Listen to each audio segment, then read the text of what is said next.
नमस्कार ओडिशा। तो चलतु जानिबा आजिर 20टी बड़ मुख्य खबर। सुभद्रा योजना, राशन कार्ड, सीएम किसान आवास योजना, पीएम किसान, श्रम कार्ड, आयुष्मान कार्ड भत्ता एमती अनेक गुरुत्वपूर्ण खबर जानिपारे। से वीडियो को लाइक करने सहित आम चैनल को सब्सक्राइब करूँ, जहाद्वारा जेबे भी जेकोसी ओडिशा देश विदेश प्रति खबर सर्वप्रथम जानिपारे आम चैनल माध्यम। तो चलतु आउ डेरी न करी आजिर खबर उपर नजर पकईबा। प्रथम खबर नंबर 1 चांदवाली लज्जा अनुकंपा राशि घोषणा कले मुख्यमंत्री। भद्रक जिला चांदवाली रे नाबालिका दुष्कर्म पर हत्या घटना वर्तमान सारा राज्य में चांचल्य सृष्टि करिछि। एने उत्तेजना देखा जाइतिबा बेले उपमुख्यमंत्री प्रभात परिड़ा कड़ा कार्यानुष्ठान ग्रहण कराजिबो बोले कहिथिले। वर्तमान मुख्यमंत्री एही घटना को नै अनुकंपा राशि घोषणा करछन्ते। 10 लाख अनुकंपा राशि घोषणा करछन्ते मुख्यमंत्री मोहन चरण माझी। ए राशि पीड़ितांक परिवारर निकटतम आत्मीय को दियाजिबो। मुख्यमंत्री रिलीफ पार्टी को 10 लाख टंकार सहायता प्रदान करबा पय निर्देश दिया तदंत कर दोषी को कठोर अति कठोर दंड विधान हेबो बोली कहिसंते बोली खबर मिली। आज परवर्ती खबर नंबर 2 रत्न भंडार को नहीं बड़ बयान देला आईन मंत्री। 5 ରୁ 6 मास भितर रत्न भंडार गणत मणित्व को नहीं बड़ बयान दैछन्ते आईन मंत्री पृथ्वीराज हरिचंदन। से कहते खूब शीघ्र रत्न भंडार गणत मणित्व प्रक्रिया आरंभ होबो। एही प्रक्रिया 5 ରୁ 6 मास भितर सरिबो। एने श्रीमंदिर प्रशासन को जणाई दिया जायछि। एहा पूर्व प्रथम हाई लेवल कमिटी बैठक बसिबो। एहा पर मैनेजिंग कमिटी को एही प्रसंग आसीबो। अनुमोदन पर केबेटो गणत मणित्व सरकार को जणाई दिया जिवो बोली मंत्री सूचना दैछन्ते बोली खबर मिली। आज परवर्ती खबर नंबर 3 अनुगर्ग नुआ मुख्य शासन सचिव। अनुगर्ग नुआ मुख्य शासन सचिव ओडिशार प्रथम महिला मुख्य शासन सचिव हेले अनुगर्ग। उन्नयन कमिशनर दायित्व तुलाउतले अनुगर्ग। मनोज आहुजांक कार्यकाल डिसेंबर 31 रे सरुछि। साधारण प्रशासन विभाग पक्षरु व्यक्त प्रकाश बोली खबर मिली। आज परवर्ती खबर नंबर 4 गाड़ी चालकों को बड़ आश्वस्ति। मासे बढ़िला पीयूसीसी अवधि। गाड़ी चालकों को बड़ आश्वस्ति। फेब्रुआरी 1 पर्यंत बढ़िला अवधि। कागज पत्र पाई मासे समय देले सरकार। मासे भितर समस्त कागज पत्र काम सारिबा को सरकार निर्देश दैछन्ते। अवधि मध्य आरसी फिटनेस पीयूसीसी बीमा आदि कराई नियंतु बड़ सूचना देले परिवहन मंत्री विभूति भूषण जेना। पूर्व जानुआरी रु लागू हेबा पाई होइतिला निष्पत्ति। तेबे फेब्रुआरी मासरे पीयूसीसी नतेले मिलिबोनी पेट्रोल डीजल बोली खबर मिली। आज परवर्ती खबर नंबर 5 राज्य रे शीतर लहरी जारी। घन कोड़ी ने 5 जिला को येलो वार्निंग। राज्य रे शीतर लहरी जारी। घन कोड़ी ने 5 जिला को येलो वार्निंग। राज्यर सर्वनिम्न राति तापमात्रा कोरापुट ठारे 5.5 डिग्री रेकर्ड होइछि। जी उदयगिरी रे 6.8 डिग्री, दारिंगबाड़ी रे 7 डिग्री, समिलीगुड़ा और फुलबाणी रे 8 डिग्री, बौद्ध रे 9.2 डिग्री, चिपिलीमा और राउरकेला रे 9.9 डिग्री रेकर्ड होइछि। सेहिपर अनुकूल और भवानीपाटना रे 10 डिग्री, झारसुगुड़ा रे 10.4 डिग्री और बलांगीर रे 10.8 डिग्री राति पारद रहितिला। राजधानी भुवनेश्वर राति तापमात्रा 13.6 डिग्री रेकर्ड होइतिबा बेले कटक रे रहितिला 12.4 डिग्री। आसंदा 4 दिन पर्यंत सुंदरगढ़, झारसुगुड़ा, केन्दुझर, संबलपुर और सोनपुर रे घन कोहली पड़िबार संभावना नहीं येलो वार्निंग जारी करा जायछि। आसंदा 7 दिन पर्यंत राज्य रे शीत लहरी जारी रहिबो बोले आंचलिक पाणीपाग विज्ञान केन्द्र पक्षरु सूचना दिया जायछि बोले खबर मिलिछि। आज परवर्ती खबर मोदी कैबिनेट रो बड़ निष्पत्ति। राजधानी को मिलिला नवा वर्ष उपहार। केंद्र कैबिनेट बैठक रे पुणी थरे किछि गुरुत्वपूर्ण निष्पत्ति निया जायछि। ए दिल्ली एनसीआर रो पाई एक नूतन वर्षर उपहार। नूतन वर्ष रे मेट्रो संप्रसारण पाई मोदी कैबिनेट 12,015 कोटी टंका मंजूर करछन्ते। ए व्यतीत दिल्ली मेट्रो प्रकल्पर पर्याय 5 मध्य आरंभ होबो। एही योजना अनुसार 3 वर्ष मध्य 13टी नूतन मेट्रो स्टेशन निर्माण करिवार लक्ष्य रखा जायछि। केंद्र मंत्री अश्विनी वैष्णव एही कैबिनेट निष्पत्ति संपर्क सूचना शेयर करछन्ते। से कहछन्ते केंद्र कैबिनेट दिल्ली मेट्रो पर्याय 5 को अनुमोदन करछि, जेउतरे 13टी स्टेशन रहिबो। एथिरे 12,015 कोटी टंका खर्च होबो, जाको कैबिनेट अनुमोदन करछि बोली खबर मिलिछि। आज परवर्ती खबर चिट फंड जमाकारी पई बड़ खबर। मनमोहन कहिले चिट फंड जमाकारी पई आसिला बड़ खबर। खुदर चिट फंड जमाकारी को टंका फेरस्त नै अर्थ विभाग व्यक्त प्रसंग रे भाजपा जिला सभापति मनमोहन सामल कहछन्ते गोटे पर गोटे निर्वाचन प्रतिश्रुति सरकार पालन करछन्ते। से यह मध्य कहछन्ते लक्षाधिक चिट फंड जमाकारी टंका पाई सारिलेनी। एबे सरकार आउ 5 लाख जमाकारी को चिन्हट करछन्ते। पर्यायक्रम अन्य जमाकारी को मध्य टंका फेरा जिवो। बड़ जमाकारी मध्य टंका फेरी पाइबे बोले मनमोहन कहछन्ते बोले खबर मिलिछि। आज परवर्ती खबर दिल्ली रे 3 दिन रहिला एलर्जी होइजिवो नितिन गडकरी। दिल्ली प्रदूषण को नहीं एबे सारा विश्व चर्चा होउछि। दिल्ली रो वायु लोकंक पाई रगर गंता घर पालिटी गलानी। सेते एमिति हेलानी जे दिल्ली रे साधारण जीवन यात्रा प्रभावित होउछि। तेबे केंद्र मंत्री नितिन गडकरी कहछन्ते दिल्ली रे 3 दिन रहिला एलर्जी होई जाउछि। एक कार्यक्रम रे दिल्ली एनसीआर रे प्रदूषण प्रसंग उठाइबा बेले भली कहिथिले। से कहिथिले मु एटारे 3 दिन पाई रहउछि एवं शहर प्रदूषण पाई 3 दिन रे ही मोर एलर्जी होई जाउछि। दिल्ली एवं एरो आखपाख अंचल रे बढुतबा प्रदूषण ପାଇଁ ପରିବହନର 40% ଅବଦାନ ରହିଛି। ମୁଁ ପରିବହନ ମନ୍ତ୍ରୀ ଏବଂ 40% ପ୍ରଦୂଷଣ ପରିବହନ ଦ୍ୱାରା ହୁଏ ଏଭଳି କହି ଗଡ଼କରୀ ଜୀବାଂଶା ଇନ୍ଧନ ଉପରେ ନିର୍ଭରଶୀଳତା ହ୍ରାସ କରିବା ଏବଂ ପ୍ରଦୂଷଣକୁ ଯଥେଷ୍ଟ ହ୍ରାସ କରିପାରୁଥିବା ବିକଳ୍ପ ଗ୍ରହଣ କରିବାର ଜରୁରୀ ଆବଶ୍ୟକତା ଉପରେ ଗୁରୁତ୍ୱାରୋପ କରିଥିଲେ ବୋଲି ଖବର ମିଳିଛି। ଆଜିର ପରବର୍ତ୍ତୀ ଖବର, ଆଗାମୀ ପ୍ରଧାନମନ୍ତ୍ରୀ ହେବେ ପ୍ରିୟଙ୍କା ଗାନ୍ଧୀ। କଂଗ୍ରେସ ସାଂସଦ ଇମ୍ରାନ ମାସୁଦ ପ୍ରିୟଙ୍କା ଗାନ୍ଧୀଙ୍କୁ ପ୍ରଧାନମନ୍ତ୍ରୀ ପ୍ରାର୍ଥୀ କରିବାକୁ ଦାବି କରିଥିଲେ। ରବର୍ଟ ଭଦ୍ରା ମଧ୍ୟ ତାଙ୍କ ବକ୍ତବ୍ୟକୁ ସମର୍ଥନ କରିଥିଲେ। ପତ୍ନୀ ପ୍ରିୟଙ୍କା ଗାନ୍ଧୀଙ୍କୁ ପ୍ରଶଂସା କରି ସେ କହିଥିଲେ ଯେ ପ୍ରିୟଙ୍କାଙ୍କର ଏକ ଉଜ୍ଜ୍ୱଳ ରାଜନୈତିକ ଭବିଷ୍ୟତ ଅଛି ଏବଂ ଅନେକ ଲୋକ ତାଙ୍କ ଭବିଷ୍ୟତରେ ଦେଶର ପ୍ରଧାନମନ୍ତ୍ରୀ ଭାବରେ ଦେଖିବାକୁ ଚାହାନ୍ତି। ସେ ବିଶ୍ୱାସ ପ୍ରକାଶ କରିଥିଲେ ଯେ ଏହା କେବଳ ସମୟର କଥା ଏବଂ ଏହା ଘଟିବ। ଏକ ସାକ୍ଷାତକାର ସମୟରେ ରବର୍ଟ ଭଦ୍ରା କହିଛନ୍ତି ଯେ ପ୍ରିୟଙ୍କା ଗାନ୍ଧୀ ତୃଣମୂଳ ସ୍ତରର ପ୍ରସଙ୍ଗଗୁଡ଼ିକୁ ଭଲ ଭାବରେ ବୁଝନ୍ତି ଏବଂ ଲୋକଙ୍କ ମତାମତକୁ ଗ୍ରହଣ କରିବାରେ ବିଶ୍ୱାସ କରନ୍ତି। ସେ କହିଛନ୍ତି ପ୍ରିୟଙ୍କା ଦେଶରେ କି ପ୍ରକାରର ପରିବର୍ତ୍ତନ ଆବଶ୍ୟକ ତାହା ବୁଝନ୍ତି। ସେ କେବଳ ନିଜର ମତ ପ୍ରକାଶ କରନ୍ତି ନାହିଁ ବରଂ ଲୋକଙ୍କ କଥା ମଧ୍ୟ ଶୁଣନ୍ତି। ଏହା ନିଶ୍ଚିତ ଭାବରେ ସଠିକ ସମୟରେ ଘଟିବ ବୋଲି ଖବର ମିଳିଛି। ଆଜିର ପରବର୍ତ୍ତୀ ଖବର, କାଙ୍ଗାଳ ପାକିସ୍ତାନର ହାଲ ବେହାଲ ବିକ୍ରି କଲା ନିଜ ଏୟାରଲାଇନ୍ସ। କାଙ୍ଗାଳ ପାକିସ୍ତାନର ହାଲ ବେହାଲ ବିକ୍ରି ହେଲା ପାକିସ୍ତାନର ଏୟାରଲାଇନ୍ସ। ଗରିବ ପାକିସ୍ତାନର ଅବସ୍ଥା ଅତ୍ୟନ୍ତ ଭୟଙ୍କର ହେଲାଣି ଯେ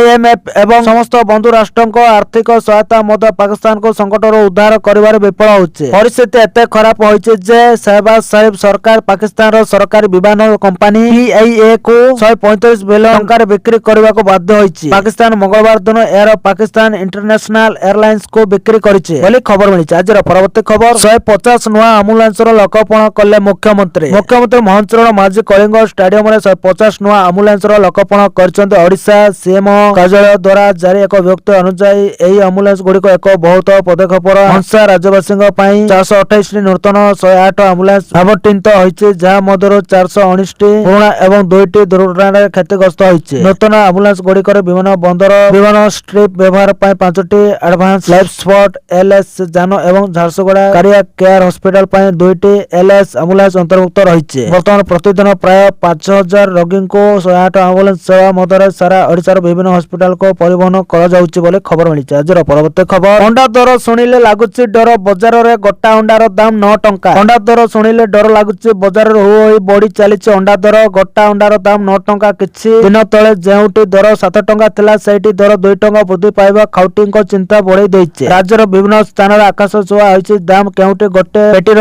ଦାମ 1600 ଟଙ୍କା ସହ କେଉଁଠି 1650 ଟଙ୍କା। ଅଣ୍ଡା ଟ୍ରେର ଦାମ 250 ଟଙ୍କା ଉପରେ ରହିଛି। କଟକ ଭୁବନେଶ୍ୱର ସମେତ ଗାଁ ଗାଁରେ ଅଣ୍ଡା ଆଦୌ ମିଳୁନି। ବେପାରୀଙ୍କ କହିବା କଥା ଫାର୍ମରେ ଅଣ୍ଡା ଅଭାବ ଦେଖା ଦେବାରୁ ବଜାର ଆବଶ୍ୟକତା ପୂରଣ ହୋଇପାରୁନାହିଁ। ତଥାପି ଆସନ୍ତା ମାସ ବେଳ ବେଳକୁ ଦର ଖସି ଆସିବ ବୋଲି ଅନୁମାନ କରାଯାଇଛି ବୋଲି ଖବର ମିଳିଛି। ଆଜିର ପରବର୍ତ୍ତୀ ଖବର, କୋଟିଆକୁ ନେଇ ରାଜସ୍ୱ ମନ୍ତ୍ରୀଙ୍କ ବଡ ବୟାନ, କହିଲେ ପ୍ରବେଶ କଲେ। କୋଟିଆକୁ ପ୍ରବେଶ ନେଇ ରାଜସ୍ୱ ମନ୍ତ୍ରୀ ସୁରେଶ ପୂଜାରୀ ବଡ ବୟାନ ଦେଇଛନ୍ତି। ଯଦି ଆନ୍ଧ୍ର ଅଧିକାରୀ ଓଡ଼ିଶାରେ ପ୍ରବେଶ କରନ୍ତି ତାହେଲେ ବନ୍ଦ ହେବେ ଏପରି ଚେତାବନୀ ଦେଲେ ରାଜସ୍ୱ ମନ୍ତ୍ରୀ ସୁରେଶ ପୂଜାରୀ। କୋଟିଆକୁ ନେଇ ଉଚ୍ଚସ୍ତରୀୟ ବୈଠକ ହୋଇଥିଲା। କୋଟିଆକୁ ଆନ୍ଧ୍ରର ଅବାଧ ପ୍ରବେଶ ହେଉଥିବା ବେଳେ ଆଜି ଏପରି ଚେତାବନୀ ଦେଇଛନ୍ତି ରାଜସ୍ୱ ମନ୍ତ୍ରୀ। ଆନ୍ଧ୍ରର ଲୋକ କୋଟିଆକୁ ବୁଲିବାକୁ ଆସିପାରିବେ କିନ୍ତୁ କୋଟିଆବାସୀଙ୍କୁ ପ୍ରଭାବିତ କଲେ କି ଲିଫଲେଟ ବାଣ୍ଟିଲେ କାର୍ଯ୍ୟାନୁଷ୍ଠାନ ଗ୍ରହଣ କରାଯିବ। ଓଡ଼ିଶା କୋଟିଆର ମା, ଆନ୍ଧ୍ର ହେଉଛି ମାଉସୀ। ମା ବଞ୍ଚିଥିବା ପର୍ଯ୍ୟନ୍ତ ମାଉସୀର ଆବଶ୍ୟକ ନାହିଁ। ଆମ ସରକାର ପାଇଁ ଭୁବନେଶ୍ୱର ଯେତିକି ଗୁରୁତ୍ୱପୂର୍ଣ୍ଣ କୋଟିଆ ସେତିକି ଗୁରୁତ୍ୱପୂର୍ଣ୍ଣ। ବିକଶିତ କୋଟିଆ ନିର୍ମାଣ ପାଇଁ ସବୁ ପ୍ରକାର ବ୍ୟବସ୍ଥା କରାଯାଉଛି ବୋଲି କହିଛନ୍ତି ରାଜସ୍ୱ ମନ୍ତ୍ରୀ ସୁରେଶ ପୂଜାରୀ ବୋଲି ଖବର ମିଳିଛି। ଆଜିର ପରବର୍ତ୍ତୀ ଖବର, ଶ୍ରୀ ଜଗନ୍ନାଥ ସଂସ୍କୃତି ଓ ପରମ୍ପରାକୁ ମାନୁନି ଇସ୍କନ ବିଦେଶରେ କରୁଛି ଅଦିନିଆ ରଥଯାତ୍ରା। ଶ୍ରୀ ଜଗନ୍ନାଥ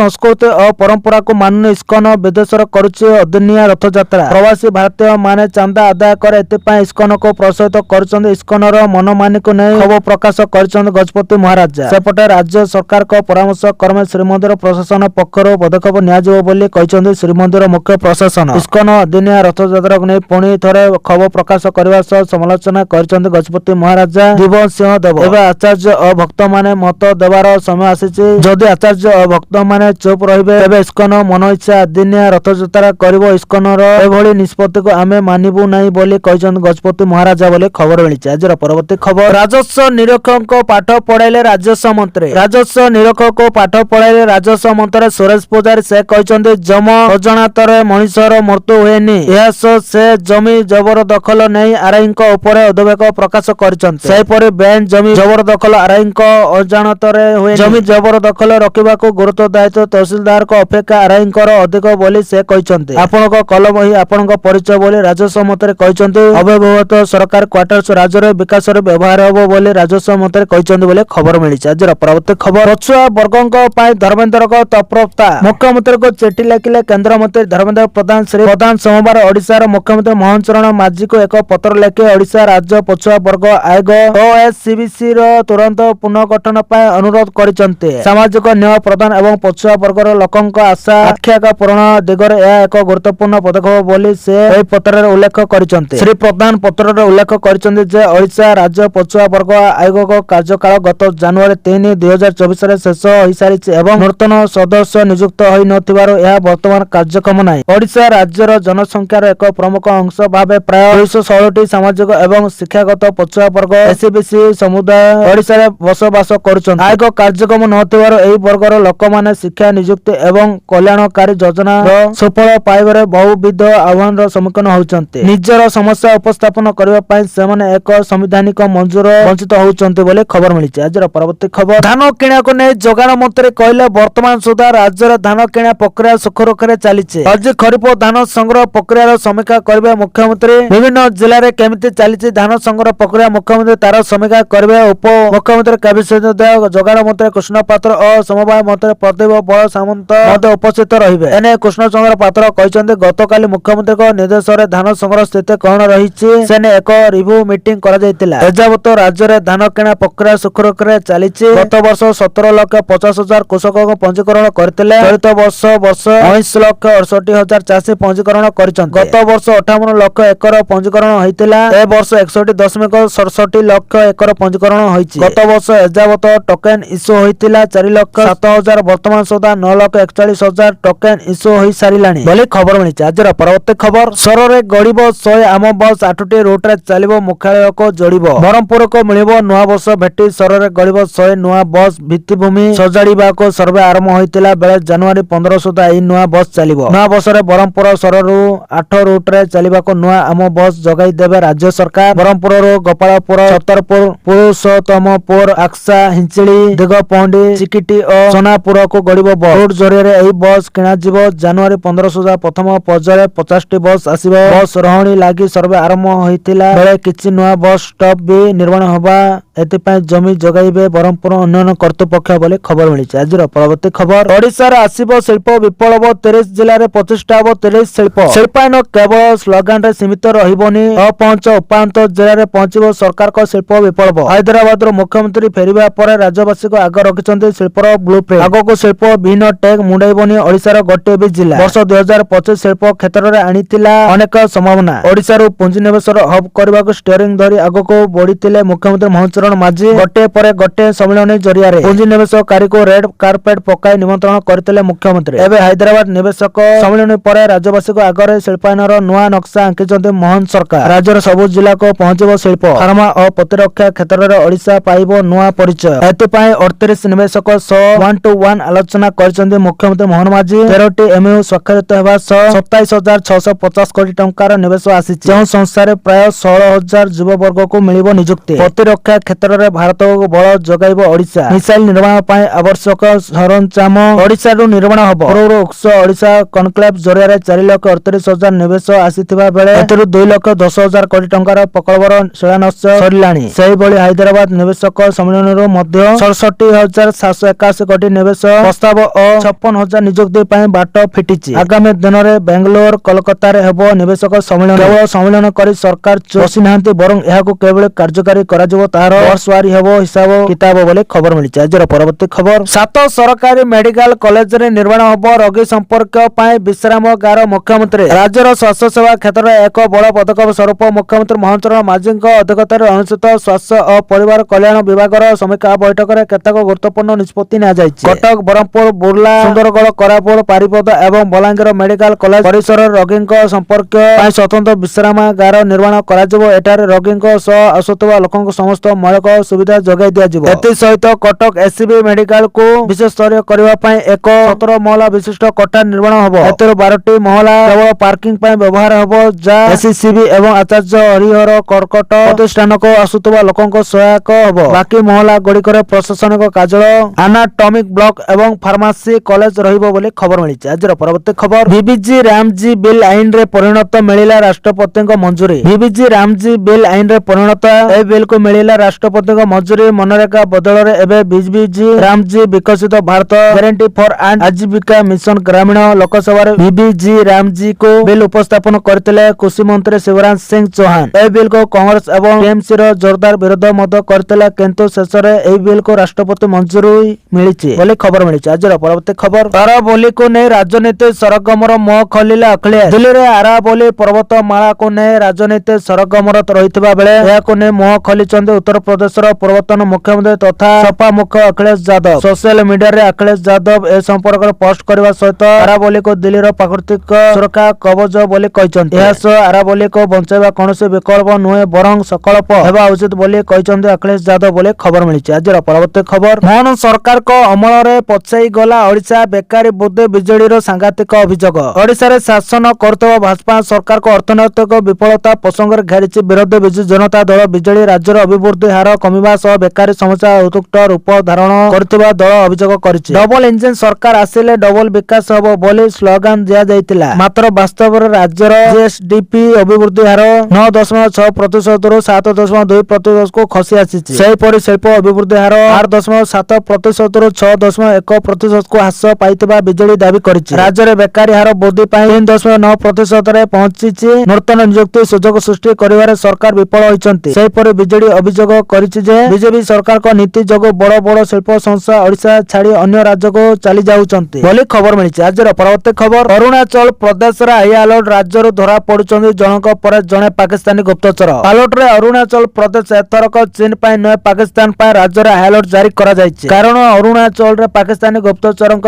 गतिविधि बढ़िबार लागिछि। गत 10 दिन भितर 4 जण गुप्तचर धरा पड़िजिबा पर सुरक्षाकर्मी चिंता बढ़िछि। गिरफ संगीत भारतीय नागरिक गतिविधि बाबद सूचना देउतबा जणा पड़िछि। उभय पाकिस्तान और चीन सह एमानक सम्मुखी थिबा नै संदेह करा जाउछि बोले खबर मिलिछि। आज परवर्ती खबर सरकारी स्वास्थ्य अनुष्ठान रे शଯ୍या संख्या 35,000 को बढ़िबो। ओडिसा रो 4.5 कोटी जनसंख्या को पई एबे सरकारी स्वास्थ्य अनुष्ठान रे 17,000 शଯ୍या रहिछि। एहा को 2 गुणित करी 34-35,000 शଯ୍या को वृद्धि करबा लागि सरकार निष्पत्ति नैछन्ते। डॉक्टर और पैरामेडिकल कर्मचारी को मध्य सही अनुपात रे नियुक्ति दिया जिवो। आज होटल पाल हाइट्स रे कनक न्यूज स्वास्थ्य संवाद पकर अनुष्ठित हेल्थ कॉन्क्लेव 2025 रे सूचना दैछन्ते स्वास्थ्य मंत्री मुकेश महालिंग बोली खबर मिलिछि। आज परवर्ती खबर आंध्र रो दादागिरी भितरे कोटिया गस्तरे राजस्व मंत्री लोकन को सरकारी सहायता बांटिले सुरेश पुजारी। आंध्र रो दादागिरी भितरे कोटिया गस्तर राजस्व मंत्री कराबड़ कोटिया गस्तरे जय राजस्व विपर्यस्त परिचालना मंत्री सुरेश पुजारी लोकन को विभिन्न सरकारी सहायता बांटिचन्ते। आ कोटिया रो आंध्र को चेतावनी नै मंत्री कहिचन्ते कोटिया होउछि ओडिसा रो अविच्छेद अंग। कोटिया को कहीं ओडिसा रो अलगा करि परिबे नै और जेते पड़ोसी अनुप्रवेश कले मध्य कोनोसी प्रभाव पड़िबो नै। मंत्री को सह जिलापाल मनोज सत्यवान महाजन एवं जिलार अन्य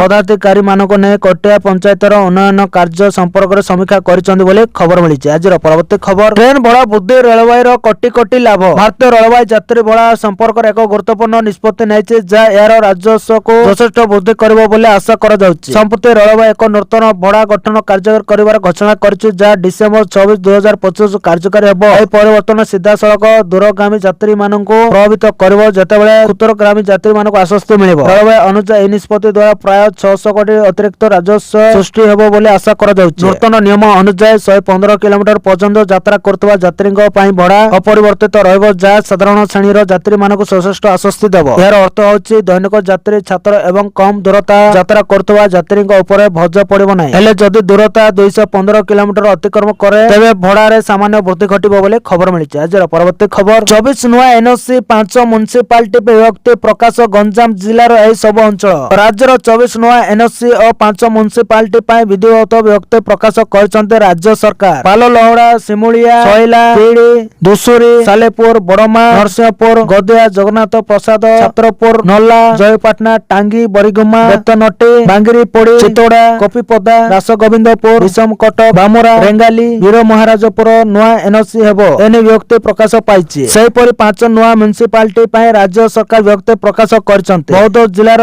बौद्धगढ़ गंजाम जिल्लार भंजनगर कविसूर्यनगर पलसरा एवं मयूरभंज जिल्लार करंजिया नुआ म्युनिसिपालिटी पई चूड़ांत विभक्ति राज्य सरकार प्रकाश करछन्ते बोले खबर मिलिछि। आज परवर्ती खबर एही मासरे बंद होइजिबो एमानक पान कार्ड। देशव्यापी लक्ष लक्ष लोकंकर पान कार्ड नूतन वर्षर प्रथम दिन अर्थात जनवरी 1, 2024 निष्क्रिय होइजिबो। यार अर्थ होछि एही मासर डिसेंबर 31 तारिख राति सुधा लक्ष लक्ष पैन कार्ड बंद हो जाय पारे। जो मानकर पैन कार्ड को होई जबो से मानकर अनेक गुरुत्वपूर्ण कार्य बाधाप्राप्त हबो। आधार सहित पैन लिंक करिवार शेष तारीख होउचे डिसेंबर 31। तेणु जो मानकर आधार पैन लिंक होई नै से मानकर पैन एही तारीख परे निष्क्रिय होई जबो। आयकर विभाग द्वारा अप्रैल 3, 2025 रे जारी एक विज्ञप्ति रे कहा जायछि जे जो मानको 1 अक्टोबर 2024 परे पैन आवंटित करा जायतिला से मानको एही वर्ष शेष सुधा अर्थात डिसेंबर 31 सुधा से मानकर पैन आधार सहित लिंक करबा को पड़िबो बोली खबर मिलिছে। आजर परवर्ती खबर सबुतरा हिताधिकारीଙ୍କ ପାଇଁ ଆସିଲା ବଡ଼ ଖୁସି ଖबर। ନୂଆ ବର୍ଷରେ ଏକାଥରକେ ଦୁଇଟି ସବୁତରା କିସ୍ତି ମିଳିବ। ସବୁତରା ହିତାଧିକାରୀଙ୍କ ପାଇଁ ବଡ଼ ଖବର। ନୂଆ ବର୍ଷରେ ଏକାଥରକେ ଦୁଇଟି କିସ୍ତି ପାଇବେ ନୂଆ ସବୁତରା ହିତାଧିକାରୀ। ଆମେ ପୋର୍ଟାଲ ଖୋଲିଛୁ 21 ବର୍ଷ ଯାହାକୁ ହେଲା ସେମାନେ ଆପେ ଆପେ ଯୋଡ଼ି ହେଉଛନ୍ତି। ସମସ୍ତ ସବୁତରା ଟଙ୍କା ପାଇବେ ସେଥିପାଇଁ ଆମ ବିଭାଗ କାମ କରୁଛି। କ୍ଷେତ୍ର ପରିଦର୍ଶନ ପରେ ସବୁତରା ଯୋଜନାରେ ଯୋଡ଼ି ହେଲେଣି 17 ଲକ୍ଷରୁ ଉର୍ଦ୍ଧ୍ୱ ମହିଳା। ବର୍ତ୍ତମାନ 1,03,89,801 ମହିଳା ପ୍ରଥମ ଦ୍ୱିତୀୟ କିସ୍ତି ପାଇଛନ୍ତି। ସେଥିମଧ୍ୟରୁ 97,51,480 ଜଣ ମହିଳା ସବୁତରା ଟଙ୍କା ପାଇଛନ୍ତି ବୋଲି ଖବର ମିଳିଛି। ଆଜିର ପରବର୍ତ୍ତୀ ଖବର କମ୍ପିଲା ଗାଜା ହଠାତ୍ ସ୍କୁଲ ଉପରେ ମାଡ଼ ହେଲା। ହଜାର ହଜାର ଡ୍ରୋନ୍ ଆଖି ଆଗରେ ଧ୍ୱଂସ ହୋଇଗଲା ସବୁକିଛି। ହଠାତ୍ ଗାଜାରେ ଭୟାନକ ଆକ୍ରମଣ ହୋଇଛି। ଏହି ଆକ୍ରମଣରେ ପାଖାପାଖି 6 ଜଣ ଲୋକଙ୍କ ଜୀବନ ଯାଇଛି। ଗାଜା ଯୁଦ୍ଧରେ ଲୋକଙ୍କ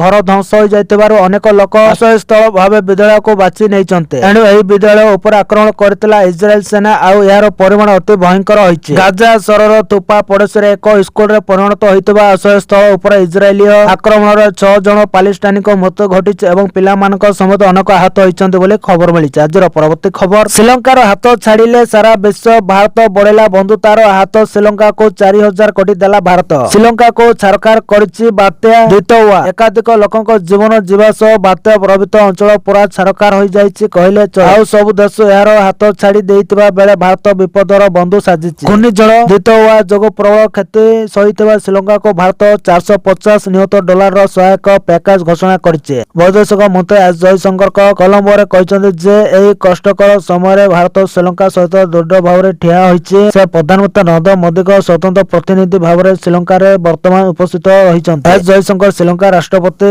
ଦିଶାନାୟକଙ୍କୁ ପ୍ରଧାନମନ୍ତ୍ରୀ ନରେନ୍ଦ୍ର ମୋଦିଙ୍କ ଏକ ଚିଠି ପ୍ରଦାନ କରିଛନ୍ତି। ସେ କହିଛନ୍ତି ଯେ ଚିଠିରେ ଶ୍ରୀଲଙ୍କାର ପୁନର୍ନିର୍ମାଣ ପାଇଁ $450 ନିୟୁତ ପ୍ରତିଶ୍ରୁତି ଦିଆଯାଇଛି ବୋଲି ଖବର ମିଳିଛି। ଆଜିର ପରବର୍ତ୍ତୀ ଖବର 1 ଏପ୍ରିଲରୁ ଆପଣଙ୍କ ଫୋନ ଚେକ୍ କରିବେ ସରକାର। ଆଜିକାଲି ସୋସିଆଲ ମିଡିଆରେ ଏକ ଖବର ସାଧାରଣ କରଦାତାଙ୍କୁ ଚିନ୍ତିତ କରିଛି। ଇଣ୍ଟରନେଟରେ ଏକ ପୋଷ୍ଟ ଦ୍ରୁତ ଗତିରେ ଭାଇରାଲ ହେଉଛି ଯେଉଁଥିରେ ଦାବି କରାଯାଇଛି ଯେ ଇନକମ୍ ଟ୍ୟାକ୍ସ ନୂଆ ନିୟମ ଅନୁଯାୟୀ ସରକାର ଏବେ ଆପଣଙ୍କ ଫୋନରେ ଡିଜିଟାଲ ଭାବରେ ଏଣ୍ଟ୍ରି କରିବାକୁ ପ୍ରସ୍ତୁତ ହେଉଛନ୍ତି। କୁହାଯାଉଛି ଯେ 1 ଏପ୍ରିଲ 2024 ଠାରୁ ଆୟକର ବିଭାଗ ଆପଣଙ୍କ ବ୍ୟାଙ୍କ ଆକାଉଣ୍ଟ, ଇମେଲ ଏବଂ ଏପରିକି ସୋସିଆଲ ମିଡିଆ ଆକାଉଣ୍ଟ ଗୁଡ଼ିକୁ ଯାଞ୍ଚ କରିବାର ସିଧାସଳଖ ଅଧିକାର ପାଇବ। ଯଦି ଆପଣ ଏହି ଖବରକୁ ବିଶ୍ୱାସ କରନ୍ତି ଏବଂ ଆପଣଙ୍କ ଗୋପନୀୟତା ବିଷୟରେ ଚିନ୍ତିତ ତେବେ ବନ୍ଦ କରନ୍ତୁ। ସରକାର ଏହି ପ୍ରସଙ୍ଗରେ ନିଜର ସ୍ଥିତି ସମ୍ପୂର୍ଣ୍ଣ ସ୍ପଷ୍ଟ କରିଛନ୍ତି କିନ୍ତୁ ସତ କିଛି ଅଲଗା ବୋଲି ଖବର ମିଳିଛି। ଆଜିର ପରବର୍ତ୍ତୀ ଖବର ଆଖିବୁଜା ଗୁଳିମାଡରେ ଚାଲିଗଲା 10 ଜଣଙ୍କ ଜୀବନ। ଦକ୍ଷିଣ ଆଫ୍ରିକାର ଜୋହାନ୍ସବର୍ଗରେ ଆଖିବୁଜା ଗୁଳିମାଡ। ଏହି ଗୁଳିକାଣ୍ଡରୁ 10 ଜଣଙ୍କର ମୃତ୍ୟୁ ହୋଇଛି ଏବଂ 10 ଜଣ ଆହତ ହୋଇଥିବା ଜଣାପଡ଼ିଛି। ତେବେ ଚଳିତ ମାସରେ ଦକ୍ଷିଣ ଆଫ୍ରିକାର ଗୁଳିକାଣ୍ଡର ଏହା ଦ୍ୱିତୀୟ ଘଟଣା। ମିଳିଥିବା ସୂଚନା ଅନୁସାରେ ପୁଲିସର କହିବା କଥା ଯେ ସହରରୁ 40 କିଲୋମିଟର ଦକ୍ଷିଣ ପଶ୍ଚିମରେ ଅବସ୍ଥିତ ବେକର୍ସଡେଲରେ ହୋଇଥିବା ଆକ୍ରମଣ ପଛର ଉଦ୍ଦେଶ୍ୟ ଏପର୍ଯ୍ୟନ୍ତ ସ୍ପଷ୍ଟ ହୋଇନାହିଁ। ହେଲେ କିଛି ଆତଙ୍କ ବନ୍ଧୁକଧାରୀ ରାସ୍ତାରେ ଥିବା ଲୋକଙ୍କ ଉପରେ ଅଚାନକ ଗୁଳିଚାଳନା ଆରମ୍ଭ କରିଥିଲେ ଯେଉଁଥିରେ ଅନେକ ଲୋକଙ୍କର ମୃତ୍ୟୁ ହୋଇଥିଲା ବୋଲି ଖବର ମିଳିଛି। ଆଜିର ପରବର୍ତ୍ତୀ ଖବର 11 ବିମାନ ବନ୍ଦର ଲିଜରେ ନେବ ଆଦାନୀ। କେନ୍ଦ୍ର ସରକାର ଦେଶର କେତେକ ସରକାରୀ ବିମାନ ବନ୍ଦରକୁ ଘରୋଇ କମ୍ପାନୀକୁ ଲିଜ୍ ଦେବା ପାଇଁ ଯୋଜନା କରୁଥିବା ବେଳେ ଆଦାନୀ ଏଣ୍ଟରପ୍ରାଇଜେସ୍ 11ଟି ଏୟାରପୋର୍ଟ ପାଇଁ ବିଡ୍ ଦାଖଲ କରିବାକୁ ଯାଉଛି। ସେ ଏୟାରପୋର୍ଟ ମଧ୍ୟରେ ଅମୃତସର ଏବଂ ବାରାଣାସୀର ରହିଛି। ସମ୍ପ୍ରତି ଆଦାନୀ ଏଣ୍ଟରପ୍ରାଇଜେସ୍ 7ଟି ବିମାନ ବନ୍ଦର ପରିଚାଳନା କରୁଥିବା ବେଳେ ମୁମ୍ବାଇ ନିକଟରେ ଅନ୍ୟ ଏକ ଏୟାରପୋର୍ଟ ନିର୍ମାଣ କରୁଛି। ଆଗାମୀ 5 ବର୍ଷରେ ଆଦାନୀ ଏଣ୍ଟରପ୍ରାଇଜେସ୍ $11 ବିଲିୟନ ବିନିଯୋଗରେ ଏୟାରପୋର୍ଟ ଭିତ୍ତିଭୂମିର ସମ୍ପ୍ରସାରଣ କରିବ ବୋଲି ଖବର ମିଳିଛି। ଆଜିର ପରବର୍ତ୍ତୀ ଖବର 20 ବର୍ଷ ପରେ ଏକାଠି ହେବେ ଦୁଇ ଭାଇ ହାତ ମିଳେଇବେ ଉଦ୍ଧବ ଠାକରେ ରାଜ ଠାକରେ। ଏକାଠି ହେବେ ଠାକରେ ବ୍ରଦର୍ସ। ଦୀର୍ଘ 20 ବର୍ଷ ପରେ ଦୁଇ ଭାଇ ପୁଣି ଥରେ ଏକାଠି ହେବାକୁ ଯାଉଛନ୍ତି। ଦୁଇ ଭାଇଙ୍କ ଦୁଇ ଦଳ ଏବେ ମେଣ୍ଟ ଗଠନ କରି ନିର୍ବାଚନ ଲଢିବାକୁ ମନ ସ୍ଥିର କରିଛନ୍ତି। ମିଳିଥିବା ସୂଚନା ଅନୁସାରେ ମହାରାଷ୍ଟ୍ରର ସ୍ଥାନୀୟ ନିର୍ବାଚନରେ ଶୋଚନୀୟ ପରାଜୟ ପରେ ବିରୋଧୀ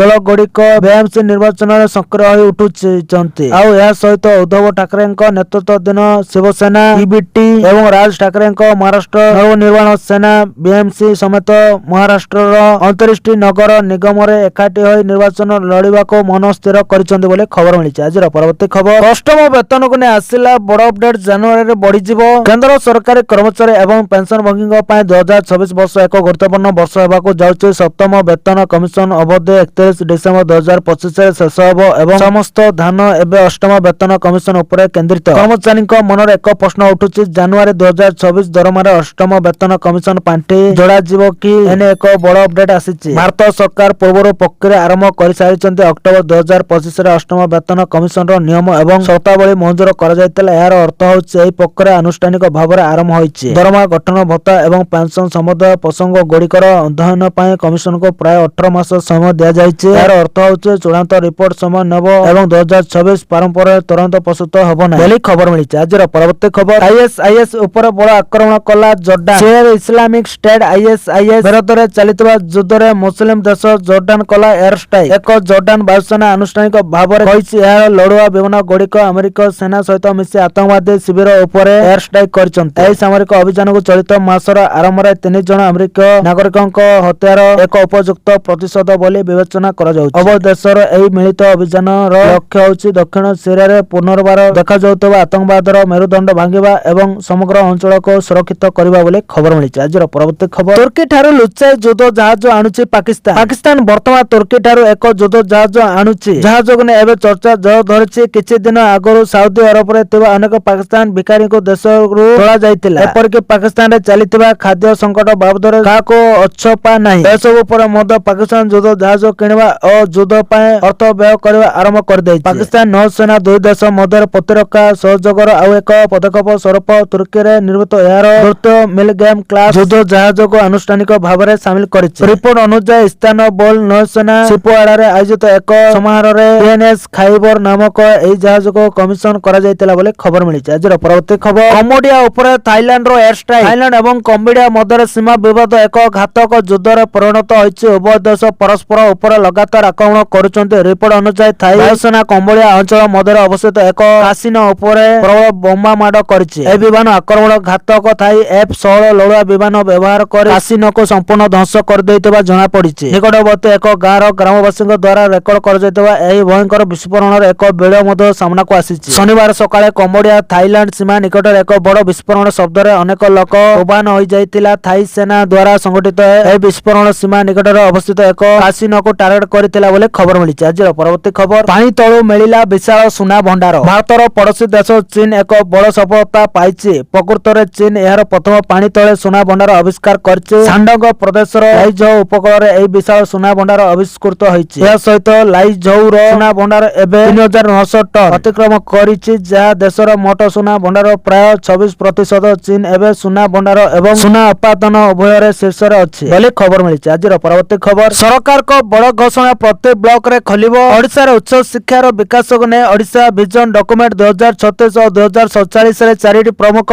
मानदंड को स्थानित करा जायछि। उच्च शिक्षा क्षेत्र रे 2036 सुधा 50% और 2047 सुधा 60% सामग्री शिक्षा अनुपात को सुनिश्चित करा जिवो। शिक्षानुष्ठान गुड़िक लिंगगत समानता और पछुआ वर्गरु आसुतबा छात्र छात्री अंतर्भुक्तिकरण उपर प्राधान्य दिया जिवो। स्नातक उत्तीर्ण छात्र छात्री पाए अधिक नियुक्ति सुजोग सृष्टि होबो। प्रत्येक ब्लॉक रे 2टी उच्च शिक्षानुष्ठान कॉलेज एवं प्रत्येक जिल्ला रे अत्यंत गोटे वैषयिक गवेषणा भित्तिक विश्वविद्यालय स्थापन होबो। राज्यर 2टी शिक्षानुष्ठान को विश्वर श्रेष्ठ 500 शिक्षानुष्ठान मध्य स्थानित करने को लक्ष्य रखा जायछि बोले उच्च शिक्षा मंत्री सूर्यवंशी सूरज कहिसंते बोले खबर मिलिछि। आज परवर्ती खबर, बड़ धरणर विमान दुर्घटना, सेना मुख्य समेत 8 जनक मृत्यु। लिबियार सामरिक मुख्य 4 जन अधिकारी एवं 3 जन को सदस्य को नहीं एक घरोई जेट तुर्कीर राजधानी आकारारू उड़ान भरिबा पर दुर्घटनाग्रस्त होइतिला। विमान रे थिबा समस्त यात्री मृत्यु होइतबा सूचना मिलिछि। लिबिया अधिकारी माने कहिसंते जे दुर्घटनाटी एक यांत्रिक त्रुटि जोगु घटितिला। तुर्की अधिकारी माने कहिसंते जे लिबिया प्रतिनिधि दल 2 देश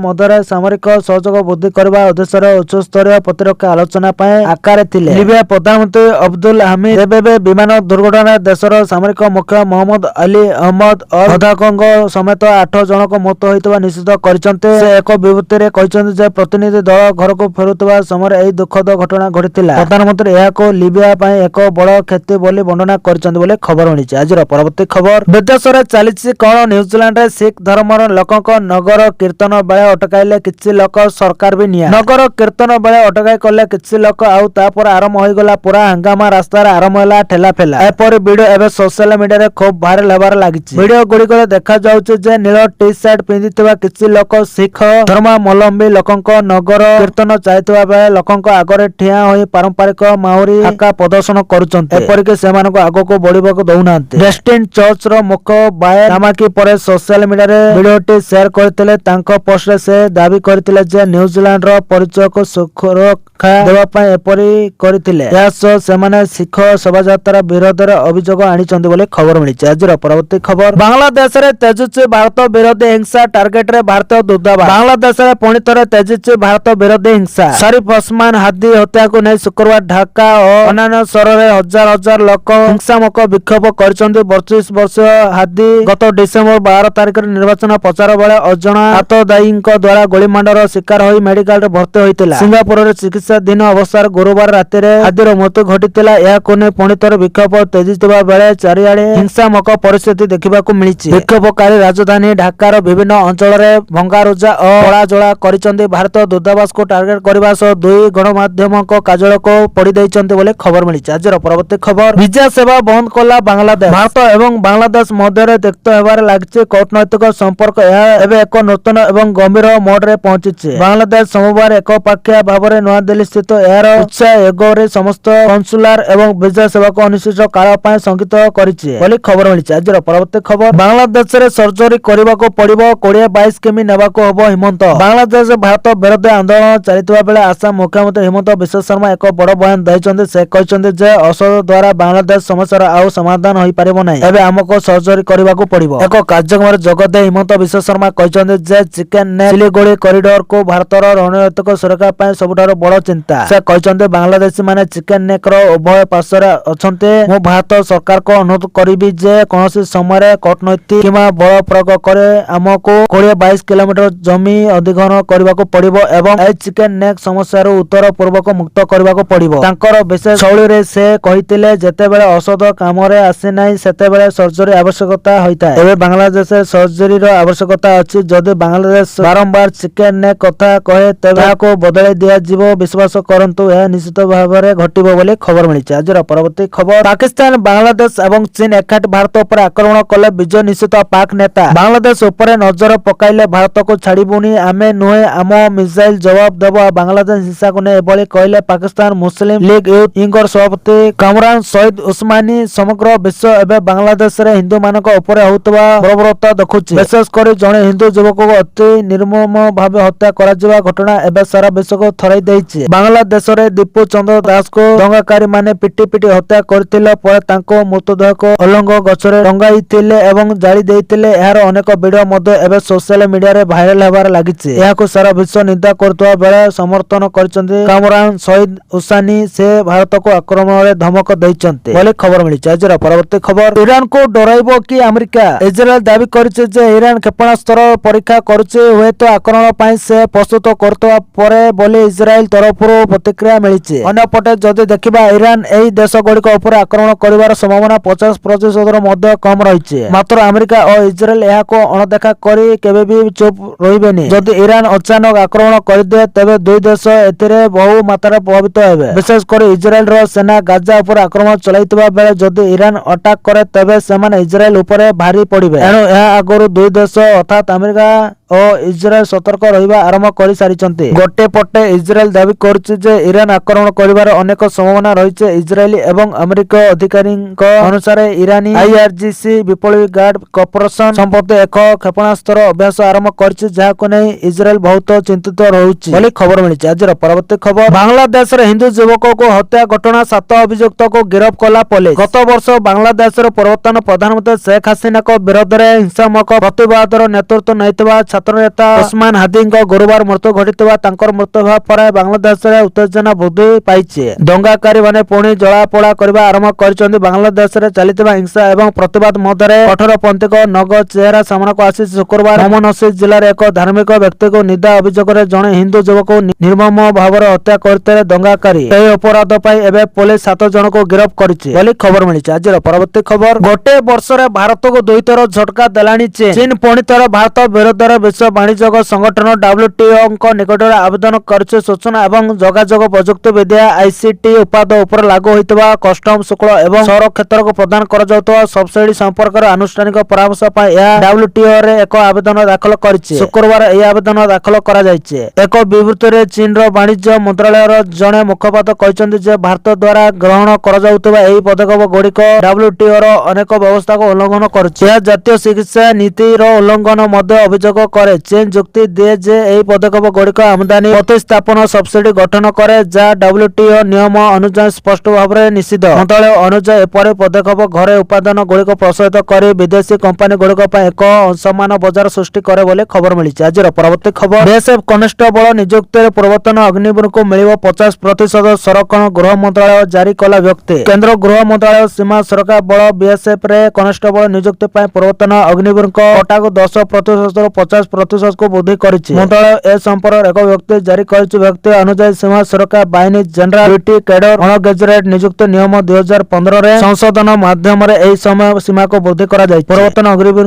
प्रथम बैच सर्वाधिक बयस सीमा रे 5 वर्ष पर्यंत छाड़ पाइबो जेतेबेले कि बाकी अग्निवीर मानक 3 वर्ष छाड़ मिलिबो। व्यक्ति रे कह जायछि जे प्रथम पर्याय पूर्वतन अग्निवीर मानक पय सुरक्षित खाली पदवीर 50% पूर्ण करा जिवो। द्वितीय पर्याय स्टाफ सिलेक्शन कमिशन पूर्वतन अग्निवीर मानक व्यतीत अन्य प्रार्थीक पय खाली पदवीर अवस्थित 47% जा मध्य 10% पूर्वतन सैनिक अंतर्भुक्त पूर्ण करवा। प्रथम पर्याय एक निर्दिष्ट वर्ग रे पूर्वतन अग्निवीर मानक पय खाली पड़ितबा पदवी पय मध्य नियुक्त करा जिवो। महिला प्रार्थीक पय खाली पदवी संख्या प्रतिवर्ष सीमा सुरक्षा बाहिनी महानिदेशक द्वारा कार्य आवश्यकता उपरे निष्पत्ति निया जिवो बोले खबर मिली। आज परवर्ती खबर काईकि भड़ा वृद्धि कला रेल विभाग जानतु। भारत रेल विभाग 26 डिसेम्बर यात्री भड़ा परिवर्तन घोषणा करिছে। तेबे एही भड़ा वृद्धि पछर मुख्य कारण होछि रेल विभाग वर्धित खर्च। गत 10 दिन मध्य रेल विभाग यार नेटवर्क एवं कार्य को उल्लेखनीय भाव वृद्धि करिছে जहा फल मानव शक्ति तथा कर्मचारी संख्या एवं सेमानक खर्च उल्लेखनीय वृद्धि घटिছে। परिसंख्यान को देखिले रेल विभाग मानव शक्ति खर्च 11,500 कोटी को वृद्धि पाइছে। पेंशन भोज मद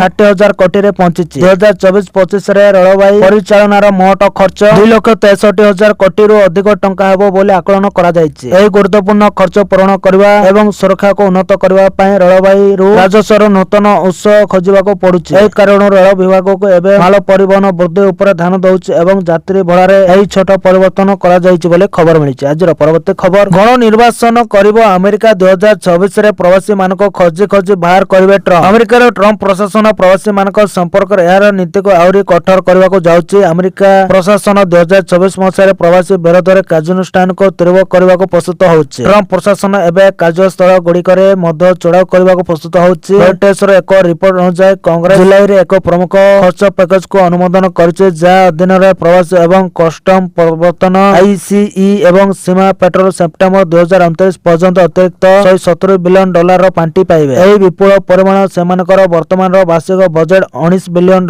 अपेक्षा अनेक गुण अधिक। अधिकारी माने कहचंदी जे ए टंका हजार हजार नूतन एजेंट को नियुक्ति देबो, नूतन अटक केंद्र खोलिबो एवं जेल रो प्रवासी मानक निवासन करबा पय व्यवहृत हेबो बोली खबर मिलिছে। आज परवर्ती खबर इतिहास रचिला इसरो एणिकी बिना मोबाइल टावर रे आसीबो नेटवर्क। भारतीय महाकाश गवेषणा संगठन इसरो पुणितर विश्व सम्मुख रे निजर शक्ति एवं आत्मविश्वास प्रदर्शन करिছে। एक कम बजेट सठिक प्रजुक्तिविद्या एवं गुरुत्वपूर्ण दायित्व सहित इसरो बुधवार सकाळे यार सबुठार शक्तिशाली रॉकेट LVM-3 व्यवहार करी अमेरिकार परवर्ती पीढ़ी जोगाजोग उपग्रह को सफलतार सहित उत्क्षेपण कर इतिहास सृष्टि करिছে। ए मिशन केवल एही प्रजुक्तिविद्या सफलता नुहे बरं भारत को महाकाश क्षेत्र एक विश्वस्त विश्व नेता भाव में प्रतिष्ठा करिছে। बुधवार सकाळ 8:54 रे LVM-3 रॉकेट श्रीहरिकोटारू उड़ान करा जायतिला। यह LVM-3 रो षष्ठ कार्यक्रम उड़ान थिला जा एक नूतन महाकाश रेकर्ड स्थापन करथिला बोली खबर मिलिছে। आज परवर्ती खबर पुणी थरे वेनेजुएला को धमक देले ट्रम्प। अमेरिकार गृह सुरक्षा सचिव क्रिस्टी नॉय रविवार घोषणा करिसंदी जे शनिवार वेनेजुएला उपकूल अमेरिका सेना आउ एक तैल टैंकर जब्त करिছে। सोशल मीडिया प्लेटफॉर्म एक्स रे लिखिसंदी जे प्रतिरक्षा विभाग सहित मिलित भाव में अमेरिका तटरक्षी बाहिनी डिसेम्बर 20 सकाळे वेनेजुएला रे पूर्व लागि रहितबा तैल टैंकर जब्त करिছে। डिसेम्बर 10 रे अमेरिका सेना मध्य वेनेजुएला उपकूल एक तैल टैंकर जब्त करिছে। सिन्हुआ न्यूज एजेंसी अनुसार वेनेजुएला सरकार एही पदक्षेप को कड़ा निंदा करी एहाको खला लूट एवं अंतर्जातीय डकायती बोली कहचंदी बोली खबर मिलिছে। आज परवर्ती खबर क्षमतार जीवा पर बिजेडी को आउ मिलुनी चांदा आय संपर्कित ସତ୍ୟ ପାଠରୁ ସାମ୍ନାକୁ ଆସିଲା ବଡ଼ ତଥ୍ୟ। 2024 ନିର୍ବାଚନରେ ପରାଜୟ ପରେ ବିଜେଡିକୁ ଆଉ ଚାନ୍ଦା ଡୋନେସନ ମିଳୁନାହିଁ। କ୍ଷମତାରୁ ଯିବା ପରେ ବିଜେଡିକୁ ଆଉ ଚାନ୍ଦା ଦେବାକୁ କେହି ଆଗ୍ରହ ଦଉନାହାନ୍ତି। 2024-25 ଆର୍ଥିକ ବର୍ଷରେ ବିଜେଡିକୁ 60 କୋଟି ଟଙ୍କା ମିଳିଥିଲା, ହେଲେ ଏହା ଗତ ସାଧାରଣ ନିର୍ବାଚନ ସମୟରେ ହିଁ ମିଳିଥିଲା। ଏହାପରେ ବିଜେଡିକୁ ଚାନ୍ଦା ମିଳିବା ଏକ ପ୍ରକାର ବନ୍ଦ ହେବାକୁ ଲାଗିଲାଣି। ନିର୍ବାଚନ କମିଶନଙ୍କ ନିକଟରେ ବିଭିନ୍ନ ରାଜନୈତିକ ଦଳ ପକ୍ଷରୁ ଦାଖଲ କରାଯାଇଥିବା ଦଳର ଆୟ ସମ୍ପର୍କିତ ସତ୍ୟ ପାଠରୁ ଏହା ଜଣାପଡ଼ିଛି। ବିଜେଡି କକ୍ଷାଧ୍ୟକ୍ଷ ସୁଭାଷ ସିଂ ଦାଖଲ କରିଥିବା ସତ୍ୟ ପାଠରୁ ଉଲ୍ଲେଖ କରାଯାଇଛି, 2024-25 ଆର୍ଥିକ ବର୍ଷର ଏପ୍ରିଲ ଓ ମେରେ ଦଳକୁ 4ଟି ଘରୋଇ ସଂସ୍ଥା 60 କୋଟି ଟଙ୍କା ଚାନ୍ଦା ଦେଇଛନ୍ତି। କିନ୍ତୁ ତା ପରଠାରୁ ଦଳକୁ ଆଉ ଚାନ୍ଦା ମିଳିନାହିଁ। ଦଳ ପାଖରେ ମୋଟ 720 କୋଟିରୁ ଉର୍ଦ୍ଧ୍ୱ ଟଙ୍କାର ସମ୍ପତ୍ତି ରହିଛି। 2024-25 ଆର୍ଥିକ ବର୍ଷରେ ସୁଧ ବାବଦରେ ବିଜେଡି 50 କୋଟି ଟଙ୍କା ଆୟ କରିଛି। ଏପରି ମୋଟ 2024-25 ଆର୍ଥିକ ବର୍ଷରେ 110 କୋଟି ଟଙ୍କା ବୋଲି ଜଣାପଡ଼ିଛି ବୋଲି ଖବର ମିଳିଛି। ଆଜିର ପରବର୍ତ୍ତୀ ଖବର, ଭାରତ ନ୍ୟୁଜିଲାଣ୍ଡ ମଧ୍ୟରେ ମୁକ୍ତ ବାଣିଜ୍ୟ ଚୁକ୍ତି ବିଭିନ୍ନ କ୍ଷେତ୍ରରେ ଉଭୟ ଦେଶ ହେବ ଲାଭବାନ। ସାଧାରଣତଃ ଦୁଇ ଦେଶ ମଧ୍ୟରେ ମୁକ୍ତ ବାଣିଜ୍ୟ ଚୁକ୍ତି ନେବାରେ ପହଞ୍ଚିବାକୁ ବର୍ଷ ବର୍ଷ ଲାଗିଥାଏ, କିନ୍ତୁ ଭାରତ ଏବଂ ନ୍ୟୁଜିଲାଣ୍ଡ ଏହି କ୍ଷେତ୍ରରେ ନୂଆ ରେକର୍ଡ କରିଛନ୍ତି। କେବଳ 9 ମାସ ମଧ୍ୟରେ ମୁକ୍ତ ବାଣିଜ୍ୟ ଚୁକ୍ତି ସ୍ୱାକ୍ଷର ହୋଇପାରିଛି। ଉଭୟ ଦେଶ ସେମାନଙ୍କର ପାରସ୍ପରିକ ବୁଝାମଣା ଏବଂ ରାଜନୈତିକ ଇଚ୍ଛାଶକ୍ତି ଜରିଆରେ ଏହାକୁ ଚୂଡ଼ାନ୍ତ ରୂପ ଦେଇଛନ୍ତି।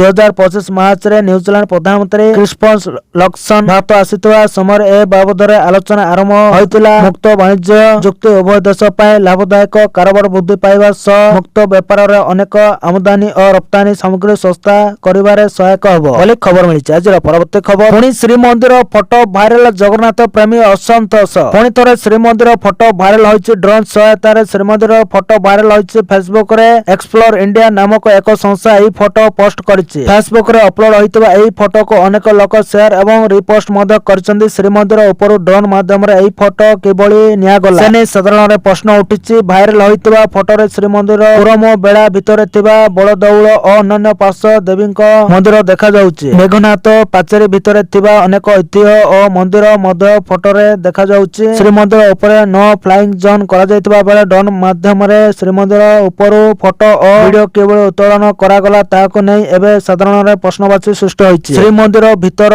ସହ ଅନେକ ସମୟରେ ଶ୍ରୀମନ୍ଦିର ନୋ ଫ୍ଲାଇଂ ଜୋନ୍ ଉପରେ ଡ୍ରୋନ୍ ଉଡୁଥିବାକୁ ଜଗନ୍ନାଥ ପ୍ରେମୀ ଅସନ୍ତୋଷ ବ୍ୟକ୍ତ କରିଛନ୍ତି। ଏ ଦିଗରେ କଠୋର କାର୍ଯ୍ୟାନୁଷ୍ଠାନ ନିମନ୍ତେ ଦାବି କରାଯାଇଛି ବୋଲି ଖବର ମିଳିଛି। ତ ଧନ୍ୟବାଦ ଦର୍ଶକ ବନ୍ଧୁ ମାନେ, ଏଥିଲା ଆଜିର 20ଟି ବଡ଼ ମୁଖ୍ୟ ଖବର। ଯଦି ଭିଡ଼ିଓଟି ଭଲ ଲାଗିଛି ହେଲେ ଭିଡ଼ିଓକୁ ଲାଇକ୍ କରିବା ସହିତ ଆମ ଚ୍ୟାନେଲକୁ ସବସ୍କ୍ରାଇବ କରି ପାଖରେ ଥିବା ବେଲ୍ ଆଇକନକୁ ଦବାଇ ଅଲ୍ ଉପରେ କ୍ଲିକ୍ କରି ରଖନ୍ତୁ, ଯାହାଦ୍ୱାରା ଯେବେ ବି ଯେକୌଣସି ଖବର ସର୍ବପ୍ରଥମେ ଜାଣିପାରିବେ। ଆଉ ଭିଡ଼ିଓକୁ ଶେଷ ପର୍ଯ୍ୟନ୍ତ ଦେଖିଥିବାରୁ ଆପଣମାନଙ୍କୁ ବହୁତ ବହୁତ ଧନ୍ୟବାଦ।